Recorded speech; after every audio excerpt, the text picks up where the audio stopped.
inspire, empower, grab your girls and soar a little higher.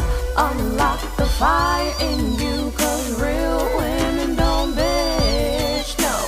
Real women don't, real women don't, real women don't, real women don't, real women don't, real women don't, real women don't, real women don't bitch.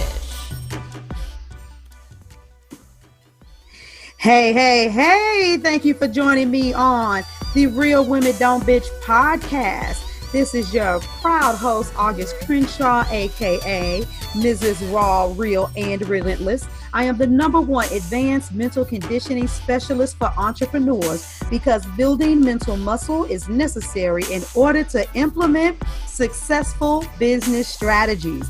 This show has been created for the woman who is not excuse-driven and needs help building a profitable business. I will be interviewing women from various fields who are willing to break the silence on struggles that specifically affect female entrepreneurs. Welcome to a show where I and guest speakers from time to time share our methods that help us beast our business no matter what is going on in our lives. Whether you are an online or brick and mortar business owner, this show is for you. We will hit every angle, personal, professional, and spiritual. Why? Because on any given day, you get hit with shit from a scenario involving one, more, or perhaps all of the above. It all impacts you and your mindset towards your business. I have made it my personal mission to provide a space where we dive deep into the BS we face on a day-to-day basis. Hey ladies, oh gosh, I am a part of a book club over at aclive.co, and right now we are reading Outwitting the Devil. And don't let that title trip you up, because it's not about some religious church stuff. It's really just about your destiny, walking in your purpose, utilizing the life force of your mind to be creative and to do the things that God put you on earth to do. That's really what the book is all about. And so we were having a really deep discussion about how these failures are supposed to be used to catapult you forward. But a lot of us get so emotionally entangled when things don't go the way that we want them to go, and we end up quitting. And so you have to, and I did a podcast episode a minute ago that was temporary. What was it? I can't remember the name of it, but it was failure versus defeat ultimately. And so we were just having this conversation about all of the things that we go through and the things that make us surrender and stop walking out our purpose. And I asked a question and I said, oh my God, I need to ask you all this question because I want you all to reflect, because there are these times, right, where things are going great as a woman in business, things are going great in your life, but then all of a sudden it seems like everything is going bananas, and maybe it's your health, and maybe it's your spouse, and maybe it's your kids, and maybe it's your program or your clients, maybe it's just you, maybe it's the passing of someone you love, but there's always going to be something that comes and attacks you. And so I want you to ask yourself one question: what negative things have shaped you? What negative things have shaped you? Like, literally ask yourself that question, because when I look at my life, I want to say some of the most powerful times were when I went through some BS. And, you know, one of the people, they were talking about some things they did or didn't do and how they did or didn't show up in business. And I was like, but you know what? Honestly, a lot of times where you think, oh my God, this is so unfair. You know, just last month I was making this much money in business, and now, you know, I'm not making as much. Maybe you had a really great month where you brought in like $7,000, and now you're lucky if you could bring in $3,000. And honestly, my comment was that, you know, a lot of times you got to be broke in order for you to get the courage to sell. I watched so many women who run away from the concept of selling, the ideal of being overly aggressive or being spammy, to being like, oh my God, I've got to promote myself. I've got to get this out here. I've got to build up the nerves and ask this person, do they want to work with me? Because if I don't do something, I'm not going to have any money and I'm not going to be able to pay my bills. And then after they do it, then the point is you're supposed to go back and reflect and say, oh my goodness, look at how when I promoted myself and I put myself out there, I saw the results that I needed to see. And so a lot of times these things that we're going through, We're not going through negative stuff because there's some ugly devil that is trying to destroy us. More often than not, we're going through things because there is a divine thing called God, the universe, whatever you want to say, that is saying, you know what? I want you to win. And I understand that if you hone in on this experience, it is going to shape you. It is going to make you into the woman, the leader, the boss that you are supposed to be. So let me ask the question again. What negative things have shaped you? I know for me, those of you that know my story, I invested in a mastermind program that was almost $3,000 a month that I shouldn't have been in. I could have sat in my anger, been mad at those people, and said if they even did a half-ass inquiry into my business, they would have told me that I wasn't qualified for it, that I needed to be more humble, that I needed to take more courses, or I needed to do something else. But resting in my anger and tripping off of them wouldn't have helped me with my business. It caused me to say, well, what the hell can I do? I don't have the money. I can't pay my rent. And I'm like, okay, how can I hustle? What can I do so that I could still be able to build my business and, be able to make money to support my family? Okay, I could drive Uber. That way I can cut off the app. That way, if I do still get clients, because I was still believing in my business more than anything. But what ended up happening is that I also switched gears. See, you guys that know my story, you know that I got into life coaching. I didn't get into business coaching. I wasn't trying to be a business coach. And that story is only a piece. It's only a fragment. There are so many other things that I dealt with when I launched my business, these different courses that I was taking, people that were telling me to throw myself out there to the wolves, and the shit just wasn't working. I learned later because it ineffectively presented. When I took the time to go back and review over all of that stuff, it's what helped me help other women come into the game and beast out this entrepreneurial thing with so much more direction, with better success, and with less pain and trauma to their mindset, to their emotions, and to their pockets.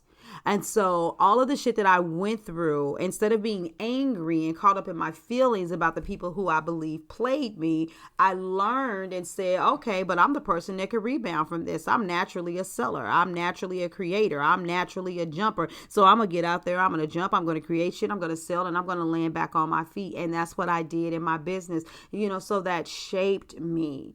For those of you that know some of the things I've dealt with Facebook, Facebook is not some big old monster. I'm not dealing with a whole bunch of crazy issues with them, but there's a lot of stuff that's going on and that is not working right. And there's a lot of stuff that, I'm like, wait, I can see the writing on the wall. Those negative situations, instead of bashing Facebook, because it does have its benefits too, but that's what caused me to create aclive.co. How many of you are also supposed to be creating your own social media network or your own live event or something spectacular that you haven't done because you're so busy focused on all the negative stuff that's happening? You're spending more time talking about people and situations and things that are wrong instead of saying, how can I discuss me being the solution?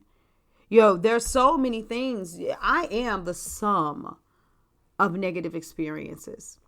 Yes, I am. I am the sum of negative experiences that I did not allow to take control of me. Most of you that follow me, you're Christian. How is it that you can keep on saying something like Romans 8:28, saying that all things work for the good? All things work for the good that love God and are called according to his purpose. But then every time something bad happens, the first thing you want to say is that the devil is busy. New level, new devil. Have you ever thought that maybe you should stop saying stuff like that? Because God is the one that is in control. If you think about it with Job, he had to actually get permission from God to do anything to Job. Think about it in Jeremiah. He said, I know the thoughts that I have towards you, the thoughts of expected, thoughts of good and not evil, in order for you to get to an expected end. Do you really believe that there is a more sovereign divine force that wants to see you walk out your purpose, that is more powerful if that's what you tune into, if that's what you pay attention to? And so, yes, we all go through negative situations. Yes, we all have things that we have to deal with, but it is when we look at those things from the point of observation, from the vantage point of how can this make me better, that we excel. And so when I look at everything, even now with the husband that I have, my first husband, oh my God, it was crazy. Won't get into all of the details with that, but I didn't really know how to be a wife either. I learned a lot about being a wife, but in the process of me becoming a better, faithful, more loving wife, I saw him continue to become more of a monster. But I realized it was really more about whether or not I was going to show up as the woman I believe that I should be, or I was going to surrender and stay in this emotional tornado with him and live in a dysfunctional relationship. I'm married to an Aries, you guys, and I know everybody doesn't subscribe to zodiacs, but Aries and Capricorns are not, they are the least likely zodiac to be compatible. And I can tell you, the way that both of us are highly ambitious, highly opinionated, we're go-getters and we're going to get what we want, we are voted, yes, most likely to not succeed. But I can honestly say, yes, my husband has his characteristics, the way that he covers me, the way he loves me, the way that he's about family, the way that he's not compromising on his values, the way he wants shit, the way he wants it to be. It makes him a very powerful man. He's on board. We have a very similar vision. But a lot of the things that we've dealt with as a woman, I see that those skills that I developed in dealing with trying so hard to make that first horrible marriage work, that those were buffering me and shaping me to have the skills to say, you know what? This really isn't that important. This is important, but be careful how you talk about it. Don't surrender your values, but make sure that you protect, this thing right here. I became a better mother because of some of the circumstances that I dealt with my oldest daughter. I was a damn good mother when she was a child, but there were still some things that haunted me from my childhood, from my upbringing, from societal standards. And so for those of you all that know my story, when she was in foster care, I did not like that. But I take everything as a moment, an opportunity to experience extremely high introspection. And I still realize that, oh my God, you were so busy, disciplining your child and paying attention to her because you were paranoid about what her life was going to look like or be like, because you didn't want her to be a young teenage mom like you. And did you realize that you weren't parenting, 100% from a place of positivity, that there was a level of paranoia that you were facing? And how can you become a better parent and become, even more relaxed and more calm and more hopeful and more positive for your children? You guys see this? I'm airing a lot of my shit. You know what I'm saying? Business, emotional, even with things I've dealt with in the church. I dealt with so many attacks, on a spiritual level in the church, that it allows me to be able to speak to the things that people are afraid to speak about because they can't necessarily articulate it with scriptures to say, this is what's off. And I really do love God, but this is why I'm having a hard time connecting with God, because of things I've experienced in the church, but then also being able to show them scripturally why they have some issues as well. So all of these so-called negative things that happen in my life have given me the power, have given me the voice, have caused me to do my due diligence, to exercise out the rationale in my own mind, to think, to explore, to expand, to create, to become, to do something different. So, I have this sign that's sitting in front of me. It says, enjoy it all. Enjoy it all. This journey is going to require that of you. And so I'm going to need you to really, really, really, really stop only wanting to celebrate it when things look right and when things are going good. You are the sum of your entire life and even your negative experiences, but you need to dictate whether those negative experiences are going to have a positive or a negative outcome. So that's it. What have you been through and how has it shaped you? All right. Before I get out of here, you guys, come over to aclive.co. The community is growing. We're having real, uncensored conversations. We're connecting. We're building relationships off of literally meeting people, not algorithms.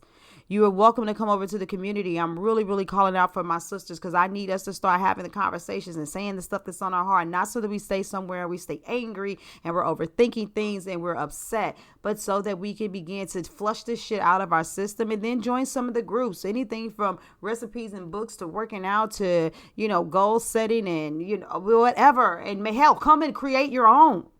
Be the light. You come and shine your expertise in the community, but it's time for us to do something different.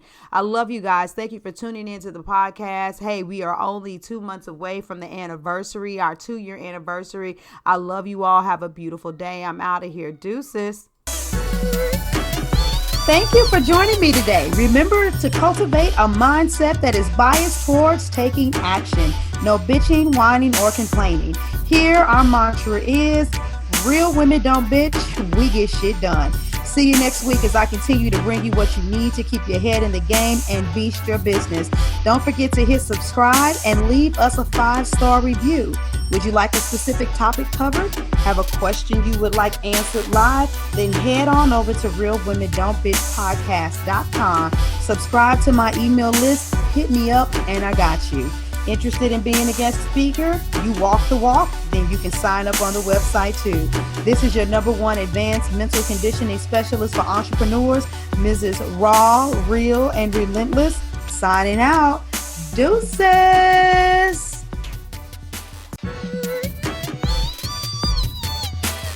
Inspire, empower, grab your girls and soar a little higher. Unlock the fire.